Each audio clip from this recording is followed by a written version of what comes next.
Welcome back to the Writer Reads Chronicles of a Dark God, Book 1, Dark God Emergent, Chapter 12, Retrieval and Reconnaissance.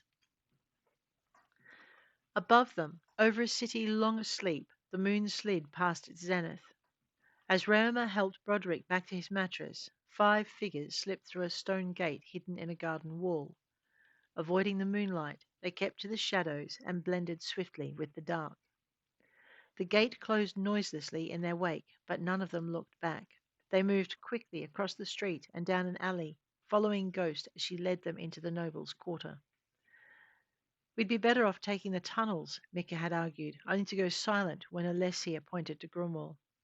Where do you think he was to get himself in such a state? She demanded, and the thief's eyes had narrowed. You don't know that, he began, but Alessia had arched an eyebrow. Know that for a fact, do you? She demanded, and Mika had flushed. It was one thing to argue with the wizardess, quite another to call her a liar to her face. He subsided, casting a contemplative glance at the sleeping Northman. No, miss, he admitted.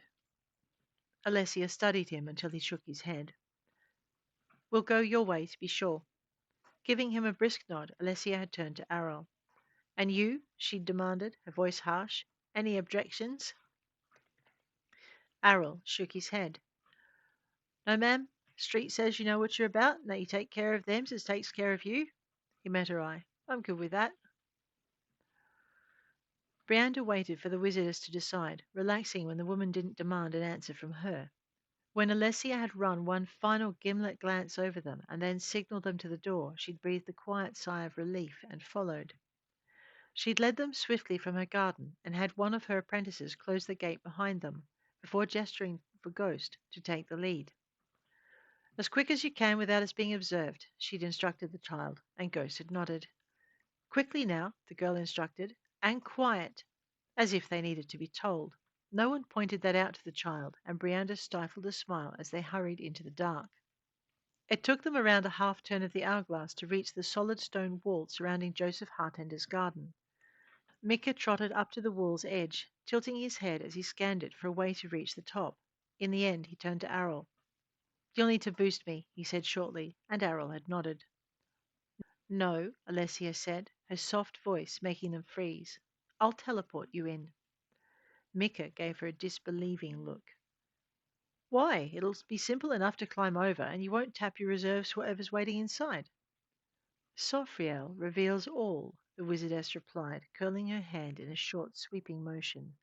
Gold light shimmered, revealing sigils along the wall's top. And she shows us the dangers, Alessia added, drawing her hand down in a straight line. Red light limned the symbols in scarlet and marred the gold. Mika arched an eyebrow. So? Alessia indicated the first ward. That one will send a jolt of lightning through you that will sear your skin and turn your muscles to jelly. She pointed to another. And that one? She shivered, her brow furrowing in puzzlement.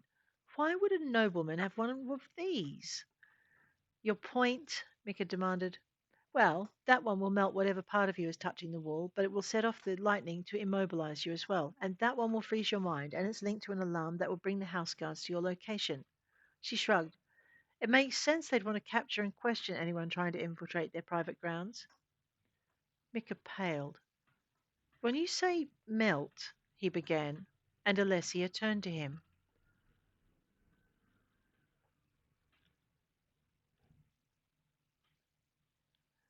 I mean, your flesh will run like the wax of a candle before crisping like crackling on a roast. He gulped. So you'll teleport us in?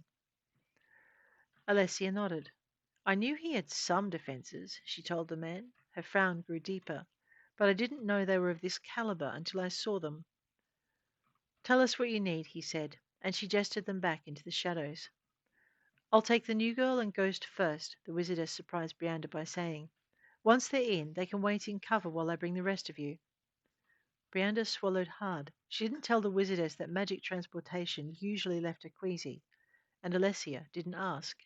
Instead, the wizardess grasped her and Ghost by the wrists and spoke 3 short syllables. The world wavered and the street disappeared. Brianda closed her eyes and kept them closed until she felt solid ground beneath her feet once more. She was surprised to find herself clear-headed and calm-stomached and breathed a soft sigh of relief. Looking around, she saw they no longer stood in the street, but beside a white marble fountain shaped like a unicorn. A walled pool surrounded it, and a half-dozen tiny lamps left their reflections at the unicorn's feet. Their shimmer gave the water a sense of movement and made the fountain seem almost alive. The longer she looked at it, the more likely it seemed that the creature would leap from amongst the blooming lilies and gallop around the garden. Fish darted around its feet, drawing Brianda in, and with an effort she lifted her gaze and looked for somewhere to hide. Wait here, Alessia ordered, as Brianda's gaze fell on the deep shadows cast by a cluster of tall ferns. I'll fetch the others. Brianda nodded, moving swiftly to crouch among the ferns. She saw the wizardess glance toward her hiding place as though making sure she was out of sight before turning to her spell. Her voice whispered in a few short syllables, and her hands divided the air before her, and then she disappeared. When the garden was quiet again, Brianda looked for Ghost but did not see her.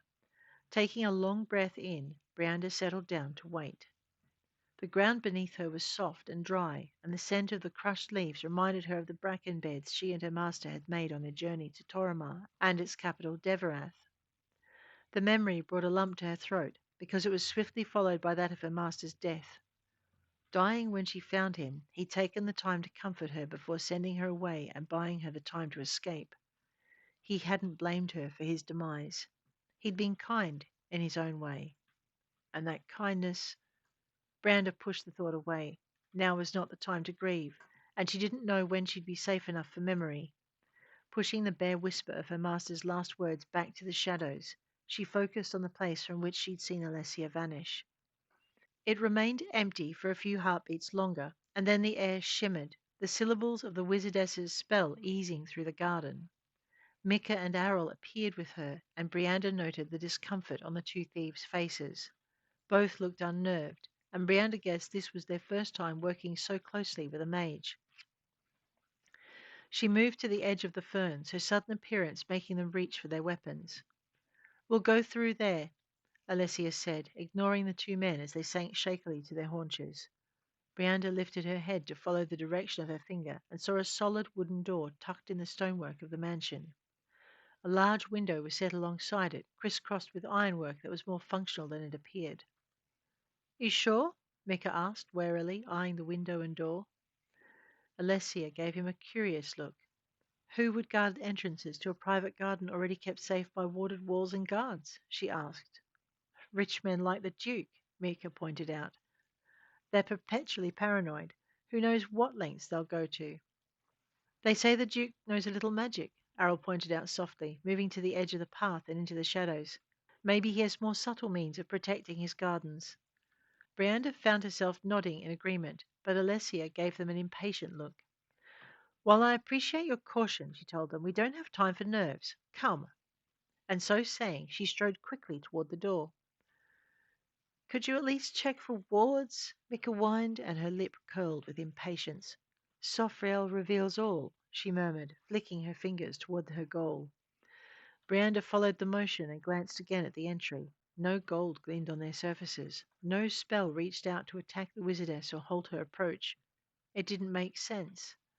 Of all the mansions and palaces she'd infiltrated, this one didn't seem to be anywhere near as well defended as it should be. There had to be something they'd missed. She watched the wizardess advance a few more steps, then slowly rose to follow her.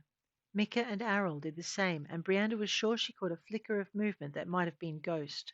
As she left the shadow of the ferns, Alessia came to an abrupt halt and raised her hand for silence. Brianda dropped back into a crouch and scuttled toward the fern.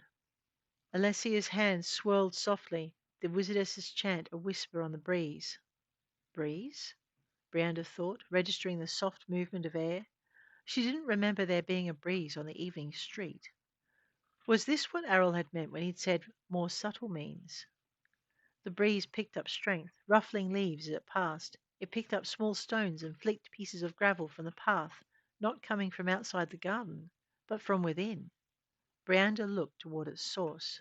She found it as it coalesced and became a twisting funnel of air, the shimmer of it moving through the space Alessia had teleported to, and then to where the two male thieves were hiding. Brianda gave a short, sharp whistle of warning, making them turn. The funnel stopped, twisting on the spot as though seeking the whistle's source. The edge of Alessia's cloak fluttered as the wizardess started casting in defence. The funnel caught the sound of her magic and pivoted toward her as Mika and Arrol melted into the shadows and away. Brianda remained as still as stone, watching as the creature, the air elemental, chose its target. The funnel picked up speed, brushing past the space Mika had hidden, its intent clear. Alessia sent the first spell through it, lighting it up with flickers of power, and the elemental hissed with irritation. Alessia's hands moved swiftly into a second spell as it charged. As it lurched forward, Mika leapt toward it. The funnel pivoted, and Alessia thrust her hand, fingers spread, toward the elemental. Brianda shifted silently from her hiding place, circling to get behind it as it spun to face Mika's charge. Twin columns of air grew from the funnel's core, lashing out to catch Mika as he closed. They passed right through his body, solidifying to catch the thief across the gut.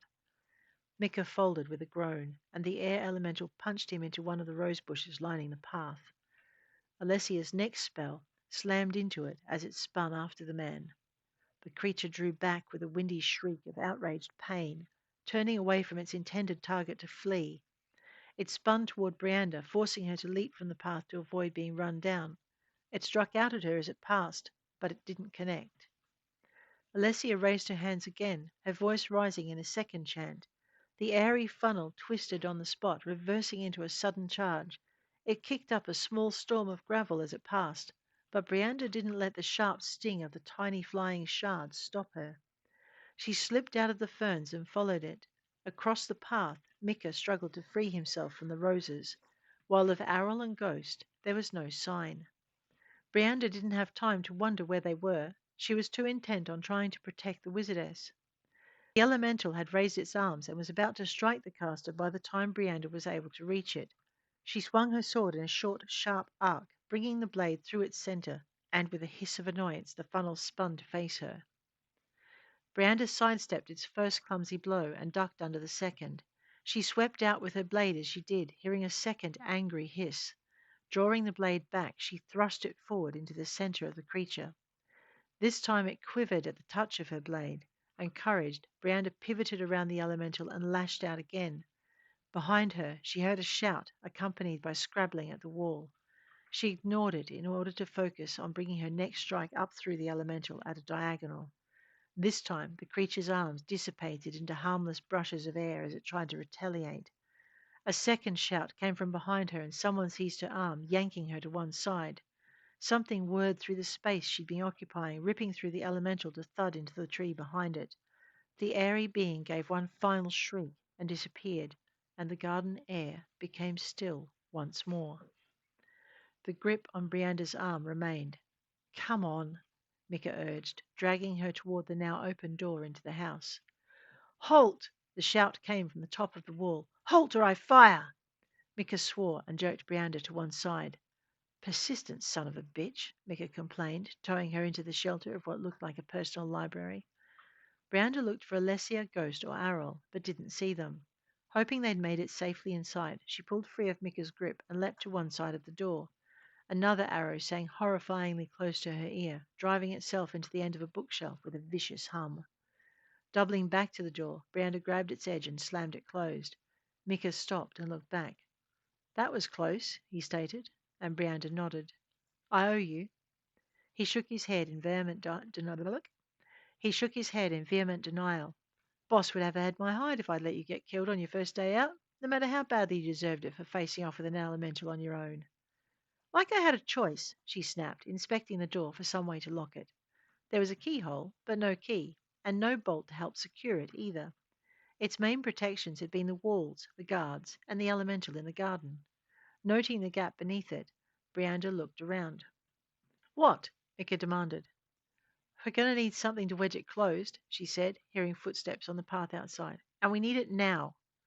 Slamming herself against the door, she pointed to a small writing desk set between two of the shelves. That, she said, pointing to it as the handle started to turn. We need... The door jolted, only her shoulder keeping it closed. That, Brianda finished. Hurry! Mika hurried, with Errol coming out of nowhere to help him move the little desk.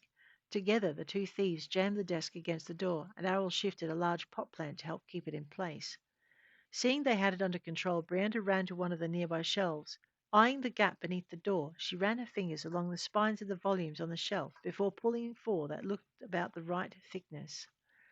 Running back to the door, she stooped beneath the table, wedging one book after another into the gap. Two slid in easily, but two jammed part way under and wedged tight. That should hold them, Brianda noted with satisfaction. The sound of more footsteps coming along the path caught their attention, and Mika turned to her. For how long? He asked, and she shrugged. That depends, Brianda began as something slammed into the door on the other side. But we'd better hurry. Where's the wizardess? A shout of frustration came from outside, followed by another solid thump, and then a curse. A third thump followed, along with more cursing, and the trio relaxed. A little. Brianda turned to take a good look at the rest of the room. It was a private library. The door into the garden wouldn't be its only entrance, and who knew what alarms had been triggered by the guards trying to force their way in? As if to confirm her suspicions, she caught a glimpse of movement on the other side of the shelves. There, she murmured, and Mika moved swiftly alongside her. Errol merely glanced in the direction she was looking and melted back into the stacks. As he did, Mika darted forward, drawing his blade as he went. The movement became the dark-garbed figure of a richly dressed man. He raised a hand toward them, holding it up in command. "Stop!" he ordered, his voice strong and strangely compelling. Brianda heard the ring of magic lace its way through her head, and was grateful when she could shake. Brianda heard the ring of magic lace its way through her head, and was grateful when she could shake it clear.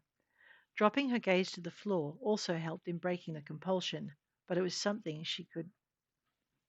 wasn't something she could maintain. She needed to see what he was doing, or look past him and see who else arrived. She quickly looked down and was horrified to see Mika at a complete standstill, his blade slowly drifting down. "Mika!" she shrieked, not caring who heard his name. It was better than having him killed where he stood. Mika jerked in surprise, raising his blade with barely enough time to parry the newcomer's attack. His clumsy riposte was quickly met with a counter-strike as his opponent moved more swiftly than seemed possible. A glimmer of light was all the warning she had that a second blade had come into play. "What are the chances?" she muttered, hurrying forward even as Mika darted into the attack.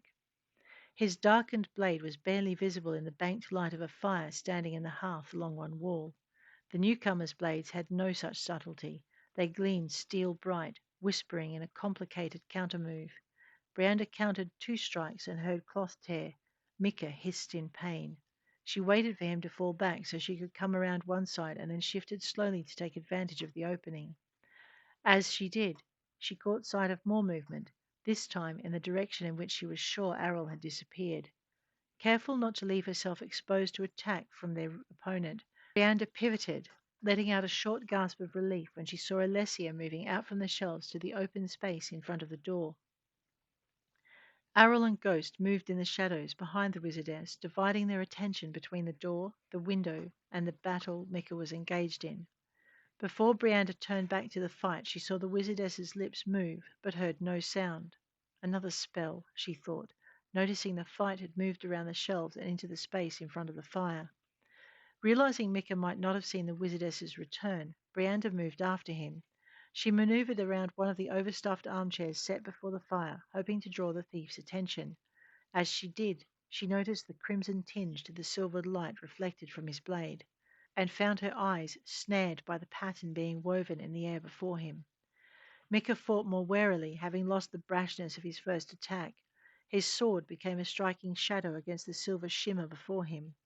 Each time he struck, the pattern broke and twin shafts of silver fell around the thief, forcing him to flinch away. His own movements lost their rhythm, and his parries grew clumsier and less effective. One of the blades struck low, and Brianda heard him hiss in pain. The blade moved upright, and his opponent's fist caught him a blow to the side of the head. Mika grunted and stumbled to one side. He gave a sudden cry of pain as the other blade vanished in a forward thrust. The nobleman laughed. "Had enough yet?" he challenged, the words sounding like they'd been bitten through clenched teeth. "Like hell, you velveteen bastard!"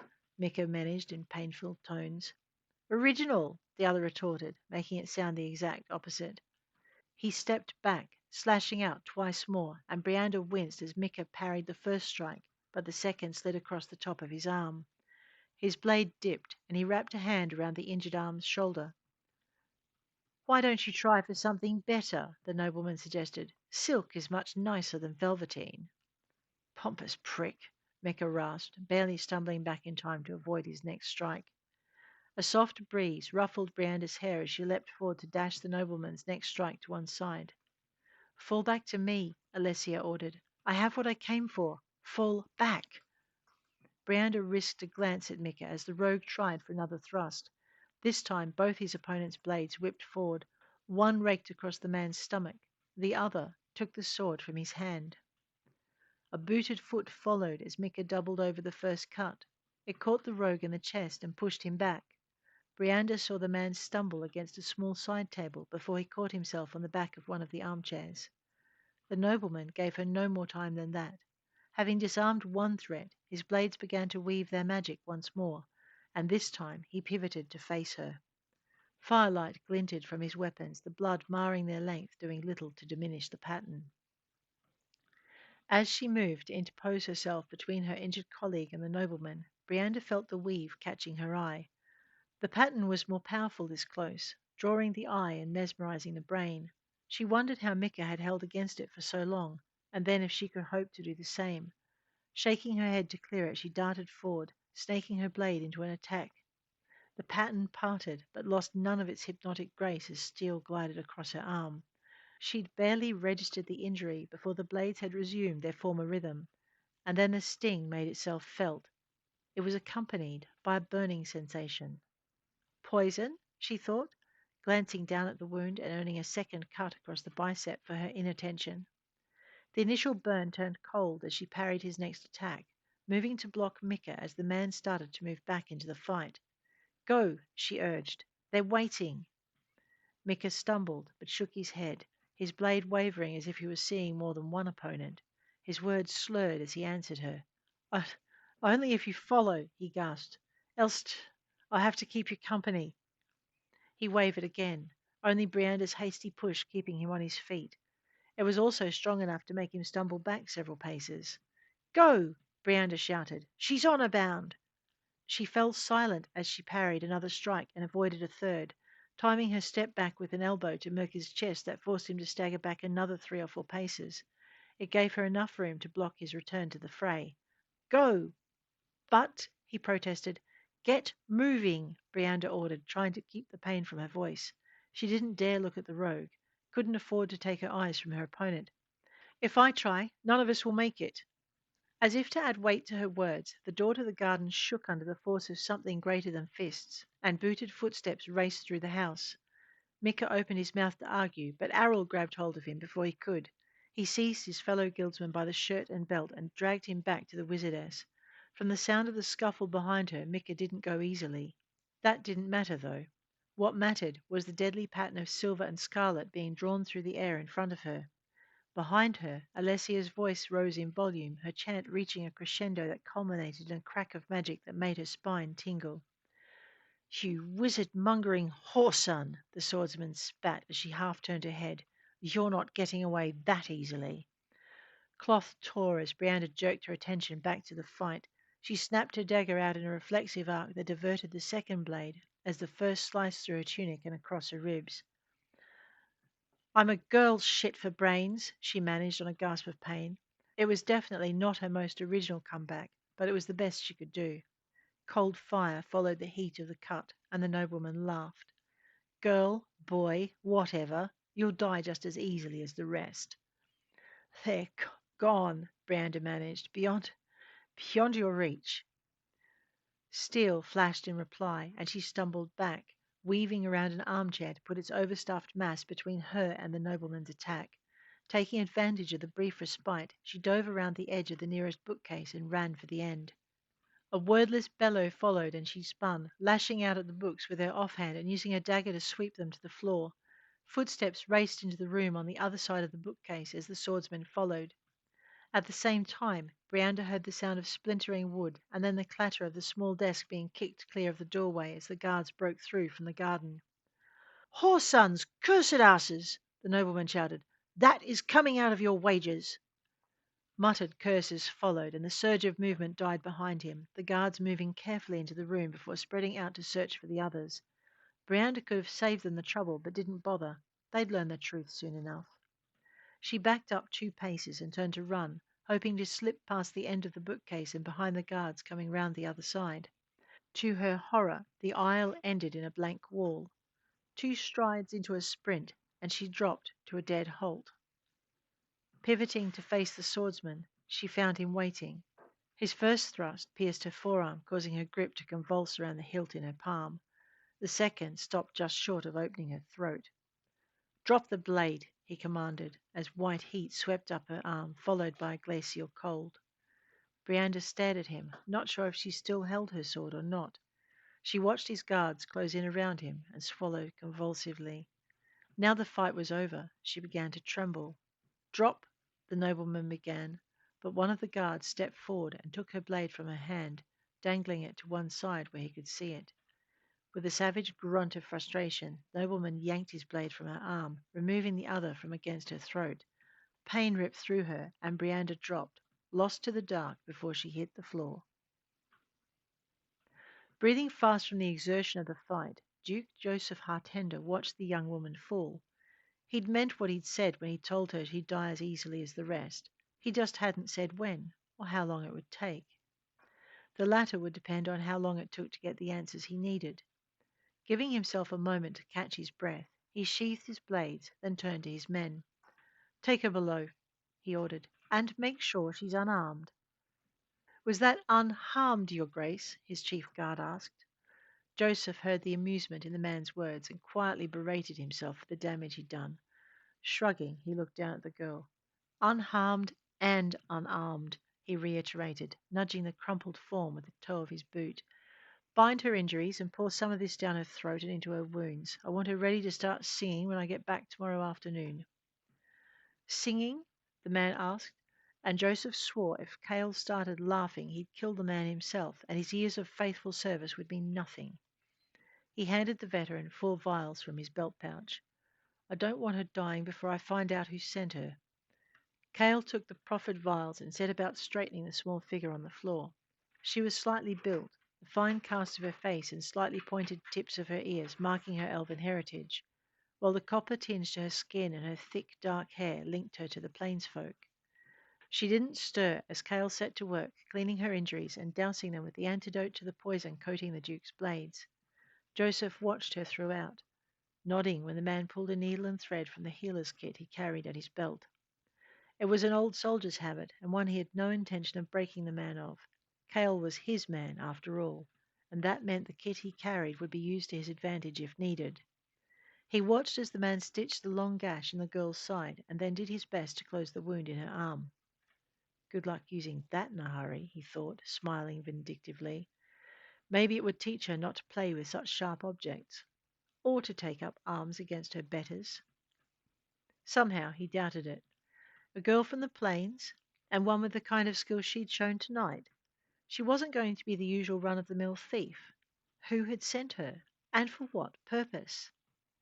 He watched as Cale finished his work and gestured for another of the guards to lift the girl from the floor. "Go with him," Joseph instructed. "Put her in with the boy and the cat. Maybe they'll talk." He shrugged. "Either way, it'll keep them busy." "Yes, Your Grace." As Cale signaled the guard to lead the way, Joseph turned to the others. You, and you, rouse the maids and get them in here to clear this mess," he snapped out, before turning to some of the others. "And you, and you. I want that door repaired by morning." He stared at the guards and through them as they set about their tasks, finally grabbing one as he passed. "Have the cook prepare me a light meal, and bring me some wine. I'll be in the study." The man muttered a hasty acknowledgement, and Joseph started to turn away. Halfway through, he stopped. "And someone tell the steward I need another writing table for the library." He moved 3 paces before the books Brianda had wedged beneath the door caught his eye.